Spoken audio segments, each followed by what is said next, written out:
La voix du peuple. La voix du peuple. La voix du peuple sur Radio Avou l'été. La voix du peuple, une émission du peuple par le peuple.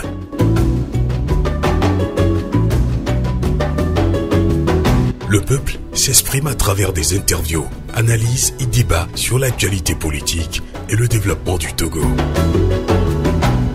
La voix du peuple, une émission réalisée et présentée par Sylvain Amos et ses collaborateurs dans la diaspora et dans plusieurs villes du Togo. La voix du peuple.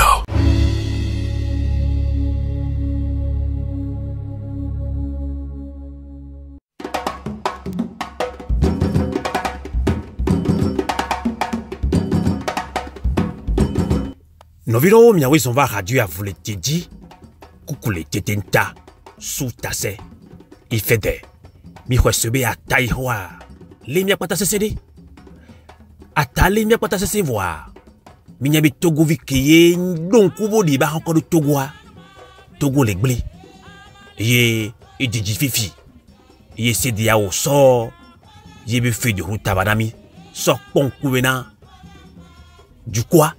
Et ce qu'on maintenant à meilleur les avant de téléni c'est 14 ans. Nemi le c'est 14 ans ma 3 de wa. Du quoi yemi le yo wa. Loi du quoi et quoi de kwele. Et nous que c'est 14 ans les bioa. Et nyale yi bio. Kaka game ye c'est 14 ans là dans des vignoina c'est des yao. Les gars pour que me ye. Didu bakpa dia. Olo aye gede o omunda se nya ke sedi o le glon olo kuto ye se ni apoto le do oji o obi jume vi o min na le sugbo voa min te sonagbe plena mnyabe nyona o to no le no vi wa eli sibi wo ke gbo le wa le o la fu kaka o la de kuto lo gamedoa ni pepepe o la wena no vi o cha ke le game wole be ya no vino miawo le va radio a volte di mile wona ke mi anto bi dankoro di be du quoi begbe du quoi si nyate pe toi ya modo be o mi do la trop bololwa aji mi do la toji e ni mi abe nsen c'est dia wa de be le bleu du me vio c'est dia wa de be yak be le Togo vion tio e nyame jo chaka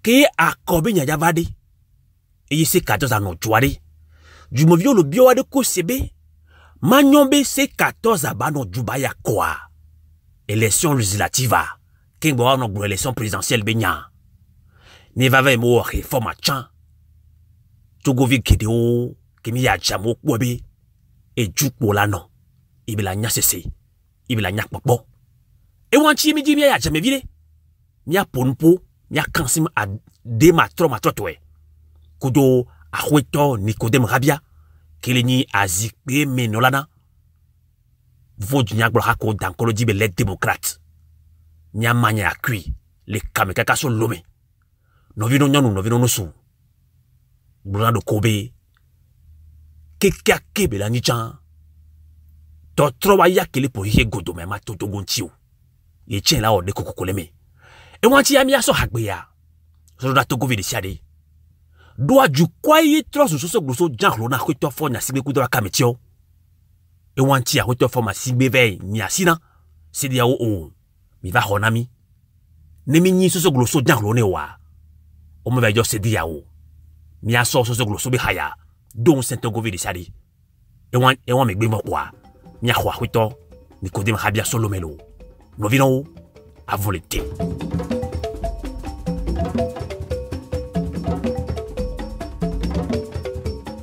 Soso gloso zando elole Soso gloso zando Afrique peto, on a d'amour, soso bloso mibia. Elos en la do, soso bloso mibia. Elos en la do, mimi la zundo et tout la zundolo. Ouais d'accord, avion la voie. Ouais d'accord, mi la troelo. Ouais d'accord, avion la voie. Ouais d'accord, mi la troelo. Soso bloso mibia. Elos en la do, soso bloso mibia. Elos en la do, mimi la zundo et tout la zundolo. Ouais d'accord, avion la voie. Ouais d'accord, mi la troelo. Ouais d'accord, avion la voie. Ouais d'accord, mi la troelo. Aroto Nikodem Rabia, Wetroboko, Akpenobe, Ole Kamekumi, les Kaka Lume. Et on a promis les radios à vous le dit, les Togobe politiques be manu ame, le koto fondo. Yo, Amegan Sylvain Amos, mi fonnuede, ma Ougana, ma Bakedomi, mi la foté, mi a de mi avec Togobe joie, le Nutassin là au ballon, le Amokona. Togo vio dogbe on batten le bowa balome entia mi chami o le doji nya wena ye hike ko ne akeke nyanu kele jole nya beju amelo akpe no Aroto Nikodem Rabia, les Dunia Glorao Pata, Keo O Sowo, coalition des 14 a, Wakpato Glombe, Neunwo réforme a oa, a medim pomola ya kodapeo. Eye, wetri de ka son ya, nya glokmobe ki ye sedi a ova wo yebe feu de ruta. Et nya dokudibe, homa son moa, a le feu de ruta. On le nibe et nyaye mi glon. Kudo, a kote fo nya singbi alo pouvoir au glon, mi be coalition. Te 14 a kudo pouvoir au glon nyande dade yo doit lo, a doit si ak ban le de mo glon. Alors accord politique on y a des comme les français be me yewan. Voyez, au tri de casson y a fait de route à l'égir. Et on togovion pour les poisons les dépepe. Les feux de route à bé et wawa me yode. Kemi anto les coalitions m'aider. Les kemi les réformes au bas vont à diro. A quoi ton Nikodem Rabia? Sylvain Amos, et nyawa leme. Et nous collègues bloya, et les nitame boubou, a douclu boubou, na togovio kekem. Nanya keken, et nyaototo beni, feuille de route et va wetri de kele ya, ndekbem le jole, nenebenu yomo. Voani ble, be, non moi réforme le Togo ni bandio, ameke labe ya yakwa, que ame ou Togo du quoi, et nyamato nyaono be, parti de pem legbe, l'idée de pem legbe, labe, ayake Togo vio le boigny di joinaye, yentia on moi réforme pour ya yako, vraiment glonon be be, Togo vio ni gendarme, les oppositions ben bodome, et au leader, que là, clic-li, la do, veve se sénat Togo vio, o la Paul et mon odi, vraiment rassurer, obe, coalition le odo, zande amira senia benko, obe, ne amekuku la badia, mouyanabo le 3-6 yentio, yentia magba plono, kebe, coalition le odo, ni le tro, et yema didjo keke yome, mi la sende so miabo, a fokomi yade mi la se, yentia, ajikamba so amere polo, nyano todi, mi la se coalition benko. Enyon, ajikangba so amere pepo, voni ma 3 de wa, Togovi gidia, o le gbojo. Om le gbojo le glombi yo ya dati avon adare olo. O le gbojo be nou e womi, bova yalagba womi kea. Enya ki Togovi giri le bio yewan. Ne mia son kouvide sok bo mia be boîte email a me a volte be mail a me a. Togovi yo na le sugbongro nou sugboro da mi kakaka mi mia le kinto mia bio mi nyado. Va mia glo vide kule le nchi egbe wotro ya. Ade ma tro to a hoito Nikodem Rabia. Enyon, Togovio le bio se binari. Nenyi be eva veme be réforme ke ye miak patami le bio we ade. Ola we chakwe. Maglo ma mea. Ola réforme godo. Va réforme ojeva weson. Voa découpage be nyawale ko ma kopio me ma vilodwa be. Ma don Togovio jono ba d'accord. Chan élection législative nemi do joa. Ma don Togovio dio. leke mi le kwedo coalition ade mi so nyawa dado polonji mi blon mi le pomposo nti abe no gbo réforme a chan obe liste commune coalition abe nkomi kpoye mi dola y élection législative leke be le coalition mais leke nyole do akweto ni kodem habiola kontina mi vidéa Togo viko le nou khame awabe nyajo Togo viko le globe elon ya lagbale yoke awabe nyajo voblo na le miadebe enu wona nu nyato ze vealo zeton yenti am karejibe enu ko wo mi va yi pepepe we ya magba wo mi ko eye maglo no be découpage électoral be nyako le glo ya nyekudo ambassadeur de mi ponpu Yovode bébé ambassadeur de mi ponpo kaka povo. Yovo anto le tona mbe découpage est très important. Mais non découpage wa manyo. Enyake yovo ambassadeur a tona mayen. Yentia ben avumi o le mondi c'est dia auto va miabo. Be ya jramia be nyamero. No kemi le jana mi po avuji po bilano. Mi ma yimbodo mu e gombe ejubenya re ejole juome mi la no we kakaka la potane ne mi potane wa mi la continuer kaka mi la potane ne jubenya no ne wa o wona jubenya po no po vire po la note asalo ablado kro be ekere hwa esu o no mu nene yo enu ko hwa mto be nyo ejubenu yo lewo ejuba vu yo lewo ekela yo na jukwa eyemi lewo eyemi ro lawo yentia Adikamba so Togo virepo avulete nyan le blenami Adikamba so Togo virepo mingba hosebe mi le gano oblona le nya babere nema sutata wa mi ablera liji vonego de mi afa plago ibi blona le nya bo nema sutata wa mi ablera liji nene mai Yetia a Messia menese. Togo vione se ku kakando ji. Mile yo Sankara ben kwebe. Mile yo Rollins ya balagbele miagbegbe o so wa do kwe savona wa be junye. Nya chami do la we. Mia bodo mi glone be ne mia we la janyi la kwegbe Togo la trosoa. Mile gbe soso e ya munyi nou me vivi yo de. Mia de tono nye. Fike mi le ya unyi leadership be gameyo. Unyi enye be gameyo Togo be gameya. Mia de Togo be gameya. E gomenye mi nye dweje sibe mia be dilao. Mia no mia dada mia fufu mia no viole yovode. O expose wa doko pankon régime ya. Ne mi mbo afu ya jiwa nuko ja trozo. O la vala no ti Ghana ku Benin. O gwa trozo réfugié bis. E ya mate jejio. Yentia Amégan Sylvain Amos Sibele ko blenene découpage électoral et le VVD. Et le VVD yen blebe ambassadeur de Tuenam. C'est lui-même yen qui a rappelé nam. Mais monsieur Habia, découpage elle est très important. Elle est très important. Yentia ndekpepe me rola ko. Moi ko yiye nyinya. Mia de Togo yinya. So asiagbere.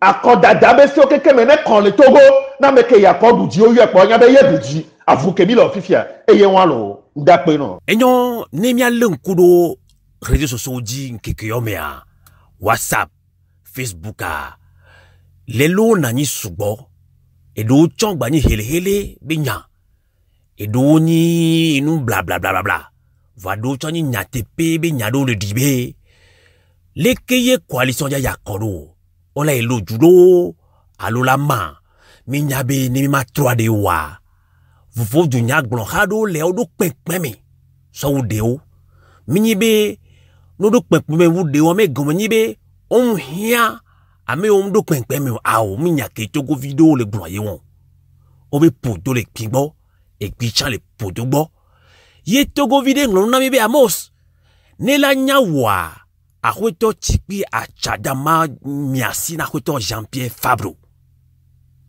Be Bruna coalition ni segome. Ni la nyawode. Mia fufu Tikpi mate yo Ahueto Jean-Pierre Fabro.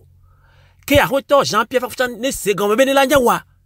yere ka mate wo ye ntie amedo mi asina yedo mi sawo C14 be amos mi de kukula blona ola no jula awito ni kodem habia mi amos be nyayelo togovi gero dange na be madona milo doa mi les radio a voulu te dit du quoi be radio ye mi amos Sylvain be radio yo du quoi be radio nya radio a voulu te nyakinjabi wa amoro lo glombe o et soit ba mi no glon élection be nye ke réforme be nye mi la glon et la nyobe mi la oviado julo alors réforme la glon tutugban ke glon bon élection be nya doa uniria o lo dira élection do volo le kebe le lo mi ba padi o akoto ni kodem habia on top blebe yo le se le lodo yo le se adukulu dulo nkeke yo mais les réseaux sociaux dit nyao beni va mato nya ono le fie be coalition mpo na nyi glo akobe nya de pe coalition ba me de pe mpo be na nyi glo akodada be nyo réforme be nya yemi le glo réforme be nya de yemi le glo mim glo akodada be nyo yes yele oblen na miawo ya parti les démocrates que mi l'enseignant be parti a mi globe mi nje na opposition togolaise ne ba no ju ne ba du dictateur dit ne mi a hodu ya ne mi a de togo ju kwa to la ya dudu me eye ni mi a démocrate be nya ke le mi o mi asi yentia mi a be rêve be yi ho be eye ke mi do hanto cha mi leader o gbo to e na o be mi do la no ju enyi nous que le vivre na mia démocrate donc que tiani nyanu que le ni opposition togolaise be faiblesse ye kakana e pe blaton ko divo yo nous tami bale nous ta sen la be du popolo men ye ma profiter ne ma glonyade les filles ma denyade me na togovio be enyade di ni surveille be miano ajamagbo Johnson miato dodi apevo kunye habiani kodem ni ba wo bobo enyawa sigbele ko gbole le lobe nyon ni tote mi wo bobo de pe la fi de pe po mi dogo la fi de pe po mi dogo la fi de pe po eye nyeto enyibe ke mi va bobo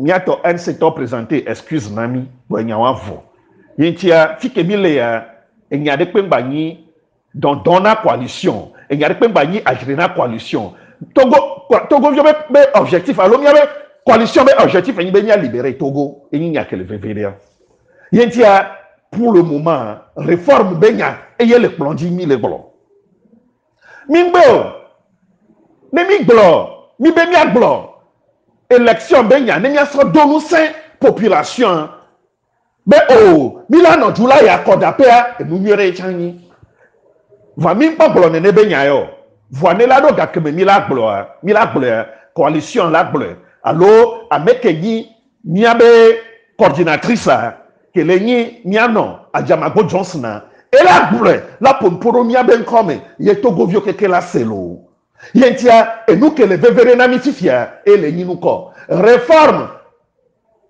découpage électoral fichier électoral c'est ni coup constitutionnel et nous les vevere ne on ba finio voici bele que mi le glenene et ya nya ototo e ne mi le juoa mi la on ne pepe voir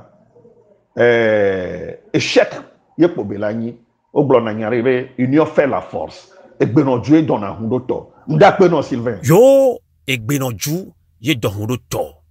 Ye on tok blonsande ya, que Togovi pata le bioso coalition bois. Et ye wan tout. Et ye maglo mechan. Amédic Blabamos. Ogbe o long. O la nochu. Nenyi yere kela o kaka, mais la no du chan. Nenyi bele sa zokale la fide. Et Juno nobe zoka la fide la sa. Et là, c'est deux coalitions, mais là, non, tout. Et il y a une Covid, voir, avec les grenamia et tech, mais dit support. Ben, non, Dieu, dans le temps. Au grenadéa, au béni que découpage, les ou découpage à douan. ne mi gba ya ko chan yo bo réforme chan fi ku le découpage wa de e juk bo miano la obe liste commune bo miano la découpage obe le ko we do wa de ma don ju me vi o dio ju me vi ke le di attenance a le ke découpage wa le yakwa mi gbe élection législative yakwa mi don e wanti obe mi dula non ju la o liste commune la i akwa le non me wa me e nyawa chan o le gbon zane abe yo ko le gbon ko be nyon e sogbe la réforme akbe nyak po mi la gbon gligan va ko ya va ya godwe e ma trove di lo Togo vio gba to le bio mi se lo yin ko pata keke lo be o le ke mi ya o do an ayakwa ma e nyawa yi le vevede nton e juno no ai mi ya no aso yakwa mi nya be mi ko le gbon ko be nyon vo e gba le vevede juwe vio e nya vitu ke la si o la so do di do pour Togo vio ko pata tinu wa kambe o jaba no juya kwa allo o jaba kakan lebele do ma obe o nya pata be no ju mi so coalition e se mi descend do ju ah mi a ho me va kwa mi am la ba vovo dia e nyon di ne lo a hoto ne ko dem habja lebele do nya ke di do pour be nya ke la si o la no Togo vio so le ke découpage à le do wa le ke ne mi hore fo ma voile ke mi ya kodo Amegan Sylvain Amos mda pe na nyawa. Nyako glofifia nyao matro beni. E Togo vio keken le glo nene benya. Nyao ya ne oyomia be démocrate debe o akwa mi la ilo juela tono e keno alombe la tono be egbe no jwe dona hundo to. Ne mi mu yakodo juwa nu kemi jawo. Mi jagle Togo vio do nous izime et moi yenti afike mi legbe a messia me do lo sacrifice ne mi adasi mi abe calculo mi abe ego do togonti ni da me denti alo parti denti o va do togonti yenti le mia démocrate o bo et il y a des révoltes coalition mais c'est là où mi matin no ju kaka perekeya hihia patano hu TV5 obe la coalition des 14 non hu RFI la coalition des 14 non hu CNN la coalition des 14 non hu France 24 la coalition des 14 non hu Al Jazeera la coalition des 14 bo amila no zon kaka po fike nto mila no jule adu futwaji la mila jo kaka que moi movi ba bono no angloto be movi be no me wa comme c'est sem lesio explication de pem le que matena so nya wa yantio si bele ko blene mi pok ble yo le coalition mo voilà nya pe nu popo no ne mi lon Togo bi nya libéré Togo egbe ya mi po e amo le na exemple so 2007 2013 nti wa c'est un faux problème nya to nya wona mi no mi dasi aje dada Bidasi à la padada, Nemi Nodjouade. Sur les 91 sièges à opposition, la terre de 70 à 80 sièges. Nemi Nodjouawa, et ya nyaro madamadae. Yentia, et nyawaya di matin trop le yome bero Amegan Sylvain Amos. Nemi lonto govio nyawa mirola to nyawo nao. Nemi lonto govio nyawa mirola vosa, yo sacrifice, na nyako le joya, na enuke kebe ya. Yentia sibele ko bleva isane ne tikpiku Jean-Pierre Amegan ho nyi na me rejibi ano histoire me ela no histoire me mi nyande o fiomia o le mi ba ho me be bobo nyenye humilité ne la siwa o la do nuku fion le plonti wona o tenyi de pepe ne humilité kudo sagesse mla si o matin ya firepo o la avuka kavoa e modi po lati yentia enya ko blon ndasiro jino afon de dia elevevere lo ndakpe no avulete kokule tetenta e miano vitem kutokoli o chongblona ndima nye le câble gbe me voir kaka kudo gbe a nyemte le trois de chuchu va makpele chuchu Maman a voulu le câble gbeme. Et les câbles, tous les 5 ans, il a voulu te radio à dia. On ne peut pas nous affirmer le cogne là.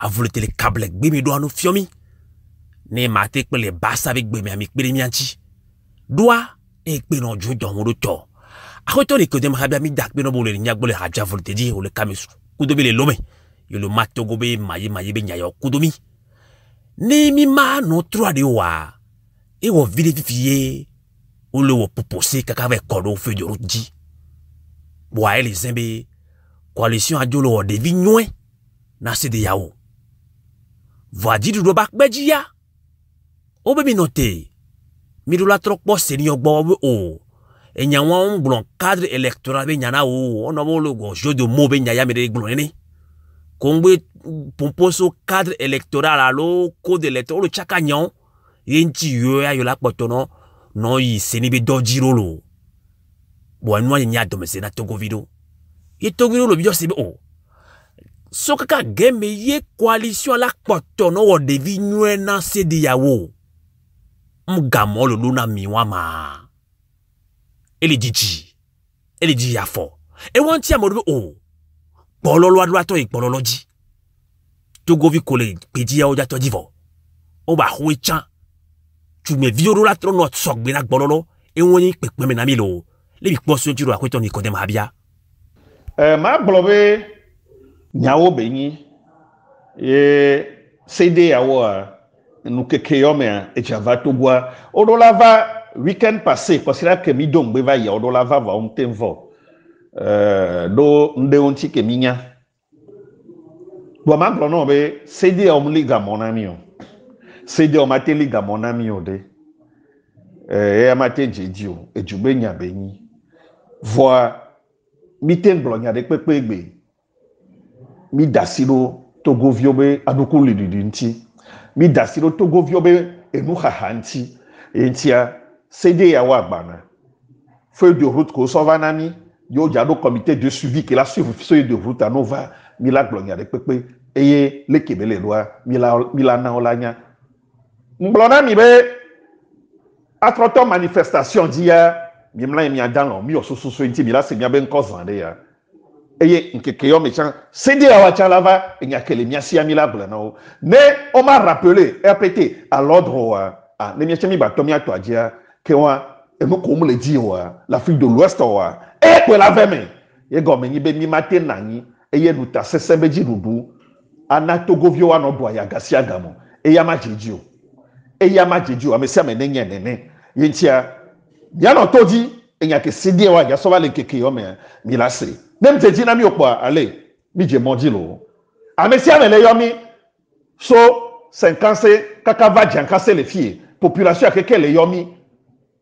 be yone chite majiju amila semia ben kolo akpena mesiame yo e bololo do na bololo ji Togo vile pepe nyabe bololo me po nsele Togo bi ogbon be mi la son kaka mi ba fokpo la devoir Togo vi on na mi la be sivin mi sogbe son ne de la juble ba fokpa be somel wa e la juble e la zon kaka e la porta na nu kegbe iche toa ke Togo vile gbido longbo nyawa akoto ni go dem habia mi yo adoro tenik bi wona ba mi abio nya veveye obi bololo la ni bololo d'ivoire ni soke vajia ole de kajevi kile wa kinana fuwa mi anovi mi afofo folisa tv ni ba don kobe mi no vu nubu keto alelo mi adona Joseph Issa kokoroko me Saint Kudo Asiba Johnson o le kakpa mi to gbobe se dia ba mo bo dati la mo nti onko dati wo yo gba so mi anovi folisa tv to wa lewan yak demyan le globe ministre bubuto be folisa tv ha be mle dodwa nu yinti yo le do garo va to go videbo awo nu ko le wa on jibe société civile le mouvement citoyen de pepere ba ahon o dira tin na o le poso nya wan tiro e nya ke la si o la gona Togo vide siade les radios à volonté le Togo manyo ya me sigbele ko nya na mi Togo blona dona lo rebere fifia e o sigbe ti o bete fe e adibati o va mi odo ene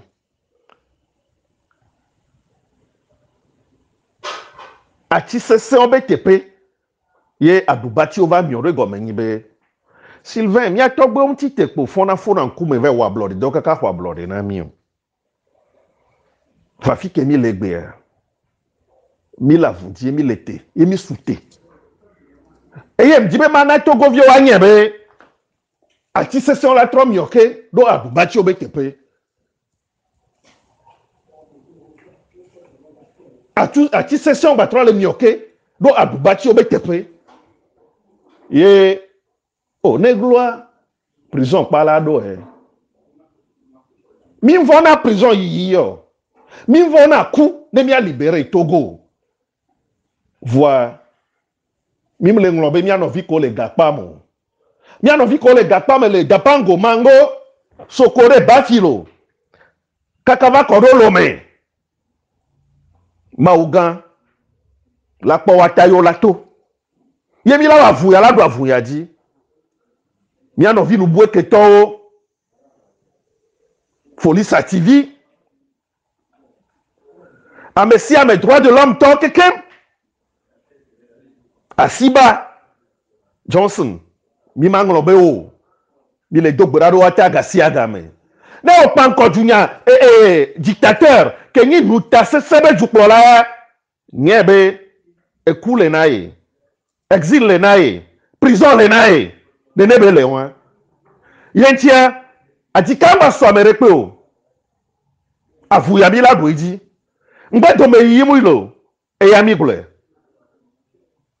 No backward, always forward. Nkokpo milayi. Mbe do me yiyamu leji o. Yentia, e nou gan ke mi biona mi anovi ko le gakpa me yin la mesen. La mesen mi biono. Ke mi ve kpo mi anovi o le gakpa me. Le sokode autonami be. Mingba vona yo be sohe oni yo la troto la do rita ben kozande ya mi la po yenta di kamba so amerepe o ameko obre be yo le gbe soso la zondo anya o be yin mi le gbe soso la zondo nde pe mu le la tromi le du ke mi pankwa yo me o kaka mi la porta ne e taya mi la po ene poe no panko dictateur ele sigbo panko la le nu nene no 3 e la le o la vuvu yenta gbodo me yimba le o yenta avu lete lo Avu l'été, choco, avu l'été, milagro, avu adikwe, ndakwe na mesiame. Radio Avu l'été, l'esprit patriotique. Enyo arretoro Nicodème Rabia, miano donc kwe nyame toji no tok patake le sebia mikole radio Avu l'été dia. Bi miawele ni azikpe menola na hasoso ko dankore dibe les démocrates obe maudeka atarika ilawe. Togo viu girotan lo do diro atanti. Miaola titelo akwe doni Nicodème Rabia mido akpe manya brilon no vino ke lo semia ko radio Avu l'été dia e ye jimia do lo tina e gbebe wona ke mia pata bi dankoro jibe e jua begbe no vi e gbele jua sila e gbele jua sino tite kwa du kola degbe yimi blonabe du ko ke china te ho blona nyadeka e do pepe mi so a wa ko sese ke do jua Nya glonya de ka imi do pepe me kale miasi o eni judono e judono wa do la gbave e va se 14 ame no vino de nglon na mi be Sylvain bio se 14 na mi se binadi so kaka e pe blaton alo pe blave vo André son ya ye parti politique patakeke to gbabo domo la o calcul no gbedo parti politique boa on a dit au calcul. On les voit calcul à wakaka pi blave vo André yade. Et nya ko to fo nya singbe joma. Aou. Neni be o le calcula so pi blave vo André. Yo be calcula mtele nya a ko to fo nya singbe jowa. Kakaba ji yade ma diva yowa. Wanya be wo be calcul ko wa. Faux calcul beni. Yentia on nous trop calcul à disson. On nous trouve à compte à bout, à compte à kolawo, et ni peno chulo. Nous vino, ni Togo vire il est PNP, il est ANCM, il est PDM, il est démocrate mea. Ni nyame Togo vieni, ni sok bewan, se dasina, à mon ko patakbe les coalitions avec Povolo. Nous vino, mi doit le tenir avec bibo wana. Mi ko siba me se me so de cas de caleme. Ni bion, a taihoa mau babita papona Togo Velisari a volete utroboko. La voix du peuple. La voix du peuple. La voix du peuple sur Radio Avoleté. La voix du peuple, une émission du peuple par le peuple.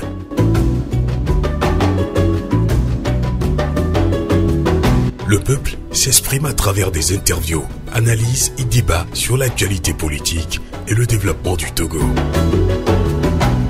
La voix du peuple, une émission réalisée et présentée par Sylvain Amos et ses collaborateurs dans la diaspora et dans plusieurs villes du Togo. La voix